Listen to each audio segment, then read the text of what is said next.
السلام علیکم۔ آج جمعرات ہے، جون کی 2 تاریخ۔ پاکستان میں سر شام کے 7، بھارت میں 7:30، اور یہاں ہمارے اسٹوڈیوز کی گھڑیوں میں صبح کے 10 بج رہے ہیں۔ وائس آف امریکہ واشنگٹن کی اردو سروس سے میں ہوں خالد حمید، خبروں کے ایک بلیٹن کے ساتھ۔ یوکرین کے صدر ولادیمیر زیلنسکی نے جمعرات کے روز کہا ہے کہ روسی افواج نے یوکرین کے 20% علاقے پر قبضہ کر لیا ہے، جبکہ جنگی محاذ 1000 کلومیٹر سے زیادہ رقبے پر پھیلا ہوا ہے۔ زیلنسکی نے کہا کہ ان کا ملک اس تمام مدد پر شکر گزار ہے جو فراہم کی گئی، لیکن اتحادیوں کو یوکرین کے لیے ہتھیاروں کی فراہمی میں تیزی لانے کی ضرورت ہے۔ خبر رساں ادارے رائٹرز کی خبر کے مطابق مشرقی یوکرین سے موصول ہونے والی اطلاعات میں بتایا گیا ہے کہ روسی فوج کی جانب سے شدید گولہ باری جاری ہے۔ ادھر یوکرین کے جنرل اسٹاف نے اس بات کی تصدیق کی ہے کہ روسی افواج نے سیورو دونیتسک شہر کے شمال، جنوب اور مشرقی اضلاع پر گولہ باری جاری رکھی ہوئی ہے، جہاں گھمسان کی لڑائی ہو رہی ہے۔ اگر روس اس شہر پر قبضہ کر لیتا ہے اور سیورو دونیتس نہر کے مغربی کنارے اور لائسنس کے چھوٹے شہر پر قابض ہو جاتا ہے تو درحقیقت وہ لوہانسک پر قبضہ جما لے گا۔ ڈونباس کے 2 صوبوں کو ماسکو علیحدگی پسندوں کا علاقہ قرار دیتا ہے اور بتایا جاتا ہے کہ صدر ولادیمیر پوٹن کی لڑائی کا اصل مقصد یہی معلوم ہوتا ہے۔ اسی اثنا میں امریکہ کے صدر جو بائیڈن نے اعلان کیا ہے کہ امریکہ یوکرین کو $700 ملین کا مزید جدید راکٹ سسٹم اور گولہ باری کا پیکج فراہم کر رہا ہے، کیونکہ روسی حملے چوتھے مہینے میں داخل ہو رہے ہیں۔ ادھر وائٹ ہاؤس کے حکام کا کہنا ہے کہ یوکرین نے ان راکٹوں کو روسی علاقے پر فائر نہ کرنے کا عہد کیا ہے۔ بائیڈن نے بدھ کے روز ایک بیان میں کہا کہ یہ نیا پیکج انہیں نئی صلاحیتوں اور جدید ہتھیاروں سے لیس کرے گا۔ ہم یوکرین کی آزادی کی لڑائی کی حمایت کے لیے تاریخی مدد فراہم کرنے میں دنیا کی قیادت کرتے رہیں گے۔ امریکی انتظامیہ کے حکام کا کہنا ہے کہ ہتھیاروں کا یہ نیا پیکج یوکرین کے مشرق میں جاری تنازع کے موجودہ مرحلے کی ضروریات کے عین مطابق ہے۔ بدھ کے روز واشنگٹن میں وزیر خارجہ اینٹنی بلنکن کے ساتھ گفتگو کرتے ہوئے نیٹو کے سیکرٹری جنرل یانس اسٹالٹنبرگ نے کہا کہ یہ واضح نہیں ہے کہ یہ تنازعہ کب اور کیسے ختم ہوگا، لیکن وہ چاہتے ہیں کہ جب امن مذاکرات ہوں تو نیٹو یوکرین کو ایک مضبوط پوزیشن میں دیکھنا چاہتا ہے۔ بلنکن نے کہا کہ روس تنازع کو کم کرنے یا روکنے کی طاقت رکھتا ہے۔ ان کا کہنا تھا کہ یہ روس ہی ہے جو یوکرین پر حملہ کر رہا ہے۔ انہوں نے کہا کہ کشیدگی سے بچنے کا بہترین طریقہ یہ ہے کہ روس جارحیت اور اس جنگ کو روکے جو اس نے شروع کی تھی۔ ان کا کہنا تھا کہ روس مکمل طور پر ایسا کرنے کی طاقت میں ہے۔ ادھر روس کے وزیر خارجہ سرگئی لیوروف نے خبردار کیا کہ یوکرین کو راکٹ لانچروں کی فراہمی سے تنازع کے پھیلنے کا خطرہ بڑھ جائے گا۔ انہوں نے یوکرین کی طرف سے اپنے مغربی اتحادیوں سے ہتھیاروں کے لیے دباؤ کو مغرب میں لڑائی میں راغب کرنے کے لیے براہ راست اشتعال انگیزی قرار دیا۔ روسی وزارت دفاع نے کہا ہے کہ روس کی جوہری افواج ماسکو کے شمال مشرق میں واقع صوبے ایوانوا میں ہائپر سونک زرکون میزائل کے تجربات کر رہی ہیں۔ ساتھ ہی روس کے دفاع سے منسلک ایک اعلیٰ اہلکار کے حوالے سے روس کی انٹرفیکس نیوز ایجنسی نے اپنی رپورٹ میں بتایا ہے کہ روس نے اپنے ہائپر سونک زرکون کروز میزائل کے تجربات مکمل کر لیے ہیں، اور یہ کہ اس سال کے اواخر تک روس انہیں اپنے ناردرن فلیٹ کے ایک نئے فریگیٹ میں نصب کر دے گا۔ رائٹرز کی اس رپورٹ میں مزید تفصیلات نہیں بتائی گئیں۔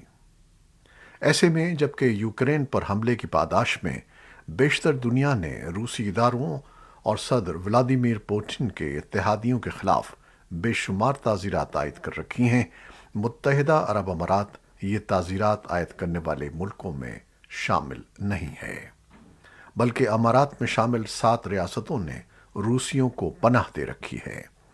ان روسیوں کو بھی جو اپنے ملک کے مستقبل سے مایوس ہیں، اور ان کو بھی جو دولت مند ہیں اور مغربی ممالک کی جانب سے تعزیرات پر پریشان ہیں۔ متحدہ عرب امارات جنگ پر نکتہ چینی سے گریز کرتی ہے اور اس کے بیانات میں اس جنگ کو اب بھی یوکرین کا بحران بتایا جاتا ہے، اور اسی حوالے سے جب امارات میں شامل ایک ریاست راس الخیمہ کے ساحل پر لنگر انداز ایک دولت مند روسی کی بہت بڑی تفریحی کشتی یا یاٹ اس جنگ میں امارت کی غیر جانبداری کو ظاہر کرتی ہے۔ راس الخیمہ کے حکام نے اس کشتی کی موجودگی پر تبصرے کا کوئی جواب نہیں دیا، اور متحدہ عرب امارات کی وزارت خارجہ نے بھی اس حوالے سے سوالات کا کوئی جواب نہیں دیا۔ لیکن ایک بیان میں اے پی کو بتایا گیا ہے کہ وہ عالمی مالیاتی نظام کی یکجہتی کے تحفظ کے کام میں اپنے رول کو انتہائی سنجیدگی سے ادا کرتے ہیں۔ امریکی ریاست اوکلاہوما میں بدھ کے روز ایک ہسپتال کی عمارت میں فائرنگ کے واقعے میں پولیس کے مطابق اب تک 4 افراد ہلاک ہو چکے ہیں۔ خبر رساں ادارے ایسوسی ایٹڈ پریس کے مطابق اوکلاہوما کے شہر ٹلسا کے محکمہ پولیس کے ڈپٹی چیف ایرک ڈالگش نے میڈیا کو بتایا کہ فائرنگ کرنے والا مسلح شخص بھی خود کو گولی مارنے کے بعد ہلاک ہو چکا ہے۔ اے پی کے مطابق ابھی تک یہ واضح نہیں ہے کہ اس فائرنگ کے واقعے کی کیا وجوہات تھیں، لیکن ڈالگش کے مطابق مسلح شخص کے پاس ایک ہینڈ گن اور ایک رائفل تھی۔ پولیس کے مطابق اس واقعے میں ہلاکتوں کے علاوہ کئی افراد زخمی ہوئے ہیں۔ ڈالگش کے مطابق پولیس اطلاع کے 3 منٹ کے بعد وقوعے پر پہنچ چکی تھی، اور اس نے اس کے 1 منٹ بعد مسلح شخص سے رابطہ کر لیا تھا۔ امریکہ میں فائرنگ کے واقعے میں معصوم انسانی جانوں کے ضیاع کے پے در پے واقعات رپورٹ ہو رہے ہیں۔ حال ہی میں ریاست ٹیکساس کے شہر یووالڈی میں ایک شخص نے پرائمری اسکول میں فائرنگ کر کے 19 بچوں اور 2 اساتذہ کو ہلاک کر دیا تھا۔ بدھ کے روز سوگوار یووالڈی ٹیکساس کے اسکول میں شوٹنگ میں ہلاک ہونے والی ٹیچر ارما گارشیا اور ان کے شوہر کی جو 2 روز بعد ایک ہارٹ اٹیک سے انتقال کر گئے، آخری رسومات کے لیے ایک کیتھولک چرچ میں اکٹھے ہوئے۔ 2 سیاہ گاڑیاں پولیس اور سویلین موٹر سائیکل سواروں کی قیادت میں ایک جلوس کے ساتھ دونوں کے تابوت لے کر سیکرڈ ہارٹ کیتھولک چرچ پہنچیں۔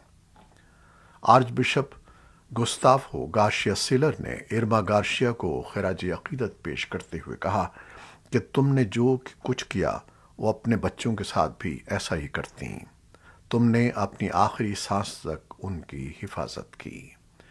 لوگ پوری سروس کے دوران روتے رہے۔ صدر جو بائیڈن سعودی عرب کا دورہ کرنے کا ارادہ رکھتے ہیں، ایک ایسا دورہ جس میں ممکنہ طور پر سعودی ولی عہد شہزادے ان کے سامنے ہوں گے جنہیں وہ کبھی ایک قاتل قرار دے چکے تھے۔ وائٹ ہاؤس صدر بائیڈن کے سعودی عرب کے دورے پر غور کر رہا ہے، جس میں وائٹ ہاؤس کی منصوبہ بندی سے واقف شخص نے اپنا نام ظاہر نہ کرنے کی شرط پر بتایا کہ خلیج کی تعاون کونسل کے ممالک کے ساتھ ساتھ مصر، عراق اور اردن کے سربراہان کا اجلاس بھی شامل ہوگا۔ ابھی اس منصوبے کو حتمی شکل نہیں دی گئی ہے۔